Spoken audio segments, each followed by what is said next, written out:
يا رب قربنا وباركنا لنعمل صالحا في يدي رسالة التغيير. Assalamualaikum warahmatullahi wabarakatuh. Alhamdulillahi rabbil alamin wal aqibatu lil muttaqin wala udwana illa 'alal zalimin. Asyhadu an la ilaha illallah wahdahu la syarikalah wa asyhadu anna Muhammadan abduhu wa rasuluhu la nabiyya wa la rasula ba'dah. Allahumma shalli wa sallim ala nabiyyina wa habibina al-Mustafa Muhammad sallallahu alaihi wasallam wa ala alihi wa ashabihi wa man tabi'ahum bi ihsanin ila yaumil qiyamah amma ba'd. Pemirsa Hidup Berkah channel yang dimuliakan oleh Allah Subhanahu wa taala. Orang atau kita kadang-kadang ketika melanggar atau tidak mau melakukan perintah atau meninggalkan larangan Allah Subhanahu wa taala itu kadang mencari-cari alasan, ya. Bahkan alasan yang digunakan kadang-kadang mencari ayat, ya, ayat yang sering digunakan sebagai alibi untuk meninggalkan perintah atau tidak mau meninggalkan larangan. Itu adalah ayat dalam Al-Quran, la yukallifullahu nafsan illa wus'aha, ya, bahwasanya Allah tidak membebani manusia itu kecuali sesuai dengan kemampuannya.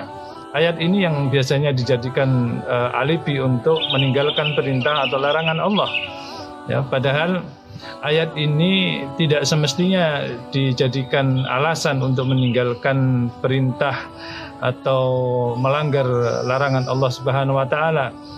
Orang yang tidak seorang muslimah yang tidak menggunakan hijab misalkan, tidak menggunakan jilbab, dia mengatakan saya belum mampu. Nanti kalau mampu maka saya akan melakukannya. Padahal ini bukanlah alasan, karena Allah memerintahkan apapun yang diperintahkan oleh Allah Subhanahu wa taala itu pasti mampu dilaksanakan oleh manusia. Orang yang biasa memakan riba, dia mengatakan atau beralasan sulit mencari cara untuk menghasilkan penghasilan itu kalau tidak menggunakan riba pada zaman saat ini. Ketika diberi nasihat, mereka tetap menyatakan kesulitan dan akhirnya mereka beralasan dengan ayat itu, la yukallifullahu nafsan illa wus'aha. Pemirsa Hidup Berkah yang dimuliakan oleh Allah Subhanahu wa taala, padahal ayat ini sebenarnya menegaskan kepada kita bahwasanya Allah Subhanahu wa taala, semua perintah dan larangan Allah Subhanahu wa taala itu pasti bisa diamban, pasti bisa dilaksanakan oleh manusia, karena ini jaminan dari Allah Subhanahu wa taala. Karena Allah tidak akan membebani manusia kecuali sesuai dengan kemampuannya. Artinya semua yang diperintahkan, semua yang dilarang oleh Allah Subhanahu wa taala itu pasti bisa dilaksanakan oleh manusia. Inilah sebenarnya pemahaman yang harus kita ambil dari ayat ini, bukan sebaliknya dijadikan sebagai alibi untuk meninggalkan atau melakukan perbuatan-perbuatan yang tidak sesuai dengan aturan-aturan Allah Subhanahu wa taala. Maka dari itu di dalam perintah dan larangan memang ada perbedaan dalam memenuhi tuntutannya, ya. Sebagaimana disabdakan oleh Rasulullah sallallahu alaihi wasallam, "Manahaitukum anhu fajtanibuhu." Ya, apa yang dilarang, ya, manahaitukum anhu, yang dilarang oleh Rasulullah sallallahu alaihi wasallam, fajtanibuhu, maka tinggalkanlah. Wa ma amartukum bihi fa'tu minhu mastata'tum, ya. Sedangkan sebaliknya, apa-apa yang diperintahkan oleh Rasulullah sallallahu alaihi wasallam, maka lakukanlah sesuai dengan maksimal kemampuan kita, ya. Sehingga di dalam Islam, di dalam ajaran Islam itu kalau ada perintah yang kemudian tidak bisa dilaksanakan oleh manusia atau oleh orang karena kondisi tertentu, pasti Allah akan memberikan hukum yang lain. Ada hukum rukhsah, ya, orang hukum asalnya orang disuruh sholat berdiri. Kalau orang tidak bisa berdiri, maka Allah pasti akan memberikan kemudahan bagi orang tersebut, bisa dengan duduk, bisa dengan berbaring dan seterusnya. Maka di dalam pemenuhan tuntutan ini, kalau Allah dan Rasulnya itu melarang, maka ini tidak ada tawar-menawar, ya. Seperti tadi, karena riba itu dilarang, mencuri itu dilarang, maka larangan-larangan Allah Subhanahu wa taala itu harus ditinggalkan tanpa ada tawar-menawar, ya, tanpa ada. Kenapa? Karena larangan itu biasanya tidak memerlukan kekuatan, tidak memerlukan modal, tidak memerlukan biaya. Meninggalkan riba itu tidak perlu tidak perlu biaya, ya. Beda dengan perintah. Kalau perintah haji itu memerlukan biaya, ya. Mencuri, ya, dilarang mencuri tidak memerlukan biaya, diam saja sudah memenuhi, ya, atau sudah meninggalkan larangan Allah Subhanahu wa taala dengan mencuri. Nah, namun kalau perintah, maka Allah dan Rasulnya itu menuntut manusia sesuai dengan kemampuan maksimal yang dia miliki. Ini sesuai dengan ayat Allah Subhanahu wa taala yang menyatakan wa ma atakumur rasulu fakhudhuhu wa ma nahakum anhu fantahu. Jadi apa-apa yang datang dari Rasulullah SAW itu maka kita disuruh mengambilnya semuanya. Apa yang dilarang maka kita disuruh meninggalkan semuanya. Ya, Allah, orang yang seperti inilah yang dikatakan wattaqullah, ya, ini disuruh oleh Allah maka bertakwalah kepada Allah, innallaha syadidul iqab, ya, maka sungguhnya hukuman Allah, ya, sanksi Allah itu sangat keras. Pemirsa Hidup Berkah yang dimuliakan oleh Allah Subhanahu wa taala. Nah, maka dari itu kami mengingatkan, ya, saya dan pemirsa sekalian, maka ketika Allah memerintahkan atau melarang, ya, janganlah ada pertanyaan lagi bagi kita. Pertanyaan tentang apa?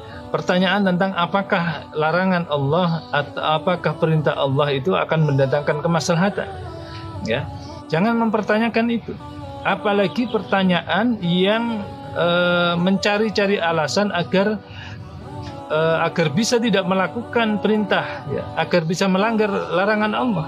Maka sungguh ini perbuatan maksiat, ya, perbuatan dosa yang sangat besar di hadapan Allah Subhanahu wa taala.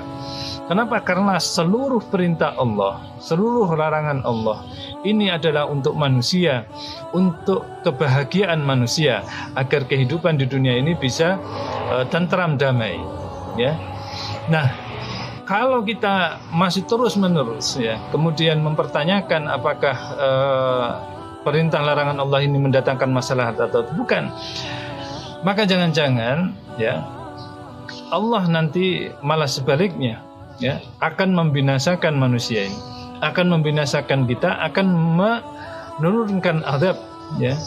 Jadi tadi Allah sebenarnya memberikan peringatan kepada kita, innallaha syadidul iqab, sungguhnya hukuman Allah, sanksi Allah itu sangat keras. Nah, inilah yang diingatkan oleh Rasulullah SAW kepada para sahabat, kisah atau apa yang terjadi kepada umat-umat terdahulu agar menjadi ibrah, ya. Rasulullah mengatakan, bersabda, fa innama ahlakal ladina min qablikum, ya, kasratu masailihim wa ikhtilafuhum ala anbiyaihim, ya, ala anbiyaihim, ya.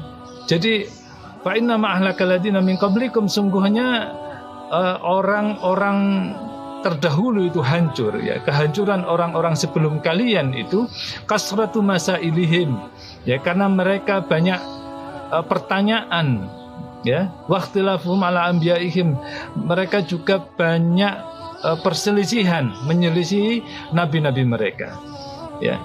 Ketika diperintahkan mereka masih bertanya, ketika dilarang mereka masih bertanya, apa manfaatnya, apa gunanya, dan seterusnya. Sehingga Allah Subhanahu wa taala untuk umat-umat terdahulu, kemudian Allah memberikan sanksi, memberikan azab kepada mereka. Umat terdahulu ada yang ditenggelamkan, ada yang dibenamkan di bumi, ada orang-orang yang itu dirubah menjadi kera dan lain sebagainya. Kalau umat saat ini, umat Nabi Muhammad SAW itu tidak langsung diberikan adab sebagaimana umat-umat terdahulu, karena ini adalah maha sayangnya Allah kepada umat Nabi Muhammad. memang ada keistimewaan kepada umat Nabi Muhammad karena tidak ada risalah setelah Nabi Muhammad SAW. Nah, bukan berarti ketika Allah tidak memberikan azab, tidak memberikan musibah, ya, tidak memberikan cobaan kepada umat ini, itu artinya Allah ridho terhadap apa yang kita lakukan. Bukan begitu, ya. Tetapi Allah hanya menangguhkan saja, ya, menangguhkan azabnya ketika manusia ini bermaksiat kepada Allah Subhanahu wa taala, ya. Jadi tidak adanya adab, ya, dari Allah Subhanahu wa taala bukanlah bukti keridhaan Allah terhadap kita. Maka dari itu pemirsa Hidup Berkah yang dimuliakan oleh Allah Subhanahu wa taala, tidak ada pilihan lain bagi kita. Jika kita ingin hidup tentram damai, seorang ayah, seorang kepala negara, ya, bahkan kepala negara, janganlah bertanya-tanya kembali, ya, apakah hukum-hukum Allah ini akan mendatangkan kemaslahatan atau tidak, ya. Lebih-lebih lagi kalau, ya, mengingkari, ya, atau melawan, menolak hukum-hukum Allah atau bahkan menjelek-jelekan hukum-hukum Allah, maka ini sungguh sebuah perbuatan dosa yang sangat besar di hadapan Allah Subhanahu wa taala. Naudzubillah summa naudzubillah. Mudah-mudahan Allah Subhanahu wa taala memberikan kekuatan kepada kita, memberikan keistiqomahan kepada kita untuk senantiasa berada di jalan Allah Subhanahu wa taala, untuk senantiasa istiqomah menjalankan semua yang diperintah oleh Allah Subhanahu wa taala, menjauhi segala yang dilarang oleh Allah Subhanahu wa taala dan Rasulnya. Mudah-mudahan kita diberikan kesehatan oleh Allah Subhanahu wa taala dalam kondisi pandemi ini. Kurang lebihnya saya mohon maaf. Ihdinas siratal mustaqim. Assalamualaikum warahmatullahi wabarakatuh. يا رب قربنا وباركنا لنعمل صالحا في يدي رسالة التغيير.